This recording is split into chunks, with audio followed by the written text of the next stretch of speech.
लतिका आणि विराजस यांनी पळून जाऊन लग्न केले. लतिका अवघी 20 वर्षाची तर विराजस 25चा. लतिका अतिश्रीमंत घरातून होती तर विराजस मध्यमवर्गीय. लतिकाच्या घरच्यांना या प्रेमाला तीव्र विरोध होता.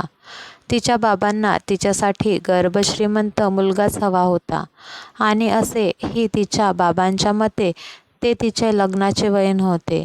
अजून थोडी समज आल्यावर ती विराजसला विसरेल असा त्यांचा समज होता.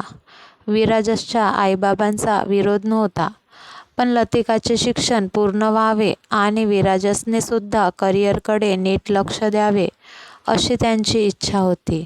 आणि नंतर योग्य वेळ पाहून ते लतिकाच्या आईबाबांशी बोलतील असे त्यांनी विराजसला सांगितले होते. एकदा लतिका आणि विराजसला बाहेर फिरताना तिच्या दादाने पाहिले आणि लतिकाला तो जबरदस्ती घरी घेऊन गेला आणि तिच्या घरी एकच गोंधळ उडाला. त्यांनी लतिकाचे घराबाहेर पडणे बंद केले.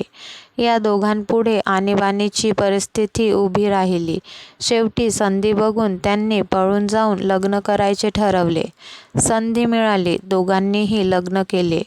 लतिकाच्या घरच्यांनी तिच्याशी असलेले सर्व संबंध तोडले. तू कधीच सुखी होणार नाहीस असे शिवाशाप दिले. विराजसच्या घरच्यांचा त्यांना विरोध नव्हता, पण त्या दोघांनी घेतलेला निर्णय त्यांना आवडला नाही. आम्हाला एकदा सांगून तरी बघायचं, आम्ही काही मदत करू शकलो असतो. आम्ही लतिकाच्या घरच्यांशी बोललो असतो असे त्यांचे मत होते. पण आता जे झालं ते झालं.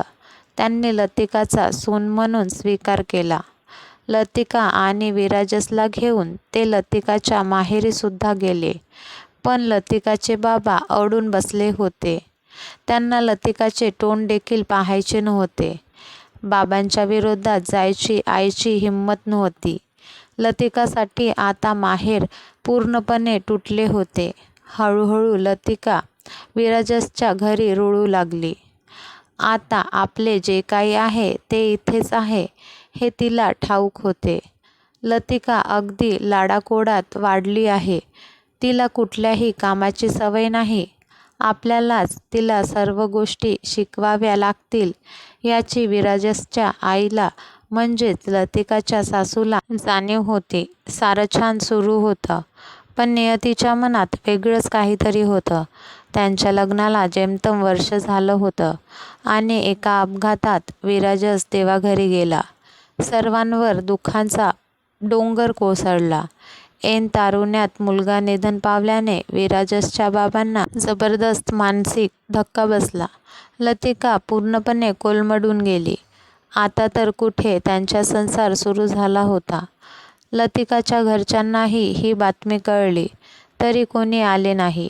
विराजसची आई मात्र या साऱ्यात ध्येयाने वागत होती. त्यांचे दिनकार्य उरकल्यावर त्यांनी लतिकाला तिच्या माहेरी सोडून यायचा निर्णय घेतला. पण लतिका तयार नव्हती. त्यांनी लतिकाला समजावलं, बाळा, तुझ्यासमोर अख्खं आयुष्य आहे. ते असं वाया घालवू नकोस. मी बोलेन तुझ्या आईबाबांशी. वेळ पडली तर पाय धरेन त्यांचे. तिची समजूत काढून त्या तिला तिच्या माहेरी घेऊन गेल्या. पण यावेळीही निराशाच त्यांच्या पदरी पडली. तिच्या घरच्यांचा तिच्यावरचा राग निवळला नव्हता. विराजसच्या आईने खूप विनवण्या करूनही त्यांनी लतिकाला माफ केले नाही. तुम्हाला नको झाली असेल तर विहिरीत ढकलून द्या असेही बोलायला कमी केली नाही. त्या लतिकाला पुन्हा घरी घेऊन आल्या. लतिकाच्या पुन्हा घरी येण्याने घरातील इतर मंडळी थोडी नाराज होती. आता तिला कोणीच खुल्या मनाने स्वीकारायला तयार नव्हते.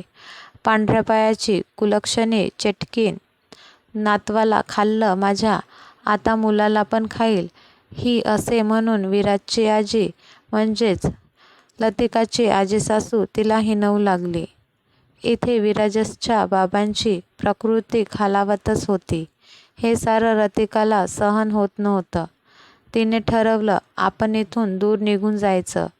रात्री सर्व झोपल्यावर ती निघाली. नेमक्या सासूबाई जाग्या होत्या. त्यांनी लतिकाला अडवलं. कुठे जाते आहेस म्हणून विचारलं. आई, मला जाऊ द्या. मी अवदसा आहे. माझ्यामुळे हे सर्व घडलं.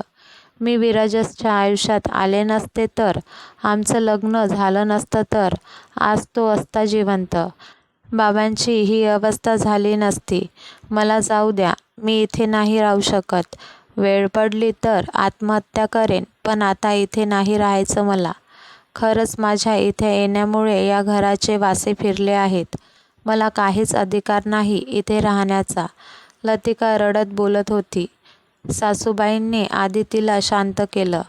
लतिका, तुम्ही भेटला नसता तर, तुमचं लग्न झालं नसतं तर, त्या दिवशी त्या ट्रक ड्रायव्हरने नशेत गाडी चालवली नसती तर, रस्त्यावरच्या लोकांनी विराजसला वेळेत हॉस्पिटलमध्ये नेले असते तर, खूप जर तर आहे बाळा. आणि आता वेळ निघून गेली आहे या गोष्टींचा विचार करायची. विराजस माझ्या पुढचा गोळा आहे. माझी काय अवस्था झाली असेल या सर्वात. एकदा तरी विचार केलास का तू? तो गेला मग तूही सोडून जाणार आहेस मला अशी? लतिका, तुझं ओझं झालं म्हणून मी तुला तुझ्या माहेरी सोडायला गेले नव्हते. तुझ्यासमोर अख्खं आयुष्य आहे. कोणाच्याही जाण्याने आपण जगणं थांबवणं चुकीचं आहे. इथल्यापेक्षा तिथे तू सुखात राहशील, कारण इथे विराजसच्या आठवणी तुला सतत त्रास देतील, असं माझं मत होतं. पण असो, जे झालं ते झालं. तू आता तुझं शिक्षण पूर्ण करायचं. मी आहे तुझ्यासोबत. आणि ह्यांची काळजी घ्यायला मी आहे ना. फक्त तुझी साथ हवी आहे मला बाळा या सर्वात. विराजसच्या जाण्याने प्रत्येकजण हादरून गेला आहे. प्रत्येकाची व्यक्त होण्याची पद्धत वेगळी आहे. तुझं दुःख मी समजू शकते, पण आता तुला सावरावं लागेल. लोकांच्या बोलण्याकडे दुर्लक्ष करावं लागेल. मन लावून अभ्यास करावा लागेल. तू कुठलंही चुकीचं पाऊल उचलणार नाहीस याचे मला वचन हवे आहे. बाळा, मी माझ्या मुलाला गमावलं आहे. आता लेकीला गमावू नाही शकत. त्यांच्या या बोलण्याने लतिकाला अश्रू अनावर झाले. तिने सासूला मिठी मारली. आई, मी नाही जाणार तुला सोडून कुठेच. तू म्हणशील ते सर्व करेन. नकळतपणे तिच्या तोंडून सासूसाठी एकेरी हाक बाहेर पडली, कारण तिने खरंच सासूला आई मानले होते. आज तिची सासूसुद्धा मनमोकळेपणे रडली होती. आज पहिल्यांदा त्यांच्या दुःखाला वाचा फुटली होती. लतिका मन लावून शिकली. सून नाही तर ती त्या घराची लेक झाली. असंख्य टोमणे, वाईट बोलणी ऐकून घेतली तिने. प्रत्येक पावलांवर सासू होतीच तिच्यासोबत. त्या दोघी एकमेकांचं बळ बनल्या. लतिका IAS अधिकारी झाली. आता तिला दूषण लावणारी तोंडं बंद झाली होती. एव्हाना तिच्या माहेरीसुद्धा ही बातमी कळली होती. तिचे बाबा सोडून माहेरचे इतर लोक तिला विचारू लागले होते. सासूने सुयोग्य जोडीदार निवडून लतिकाचे लग्नसुद्धा लावून दिले. पण तरीही लतिका आपल्या या आईला कधीच विसरली नव्हती. अगदी सासूच्या शेवटच्या काळातही लतिका रात्रीचा दिवस करून सेवेला हजर होती. सासूच्या रूपाने लतिकाला तिचं आयुष्य खऱ्या अर्थाने जगायला शिकवणारी आई भेटली होती. ही कथा आवडली असल्यास लाईक करा, शेअर करा आणि सबस्क्राईब करा. धन्यवाद.